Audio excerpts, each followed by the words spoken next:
The dog who forgot to bark. குரைக்க மறந்த நாய். தென்றல் வீசும் ஒரு அழகான கிராமத்தில் பாலு என்ற நம்பிக்கையான பழப்பு நாய் வாழ்ந்தது. கிராமத்தை பாதுகாக்கும் மிகச்சிறந்த நாயாகவே அனைவரும் அவனை மதித்தனர். ஒவ்வொரு இரவும் பாலு வீதிகளில் சுற்றி ஏதாவது சந்தேகமாக இருந்தால் குறைத்துவிட்டு அனைவரையும் பாதுகாத்து விடுவான். ஆனால் ஒரு காலை பாலுவை வியப்பில் ஆழ்த்தும் ஒரு விஷயம் நடந்தது.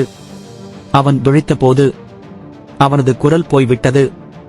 அவன் வாய் திறந்தான். ஆனால் ஓசை வரவில்லை. நான் இப்போது என்ன செய்வேன்?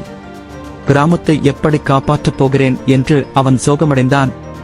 அவனது கவலையை பார்த்த பாட்டி சொன்னாள், ஒரு விஷயத்தை மிதமின்றி பயன்படுத்தினால் அது ஓய்வு தேடும். ஓய்வெடு பாலு. உனது காதுகள், கண்கள், மனசு இதெல்லாம் உனது குரலுக்கு பதிலாக செயல்படுத்திக்கொள்.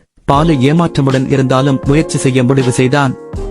அன்று இரவு குறைக்காமல் அவன் வெகுவாக கவனித்தான். பண்ணையில் நிழல்கள் நகரும் போது ஓடிச் சென்று நழுவும் நரியை ஓட வைத்தான். அடுத்த இரவு அரிசி மூட்டைகளின் பின்னால் ஓசை கேட்டது. குறைக்காமல் அவன் விவசாயியை அழைத்து வந்தான்.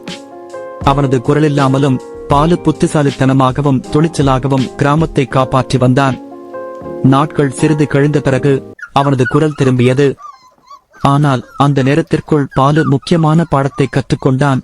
குரல் சக்தியாக இருக்கலாம், ஆனால் விழிப்புடன் செயல்படுவது முக்கியமானது. அந்த நாள் முதல் அவன் தேவையின்றி குறைக்கவே இல்லை. பாலு ஒரு பாதுகாவலன் மட்டுமல்ல, புத்திசாலி நாயாகவும் மாறிவிட்டான்.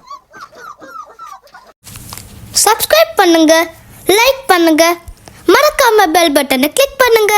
தேங்க்யூ.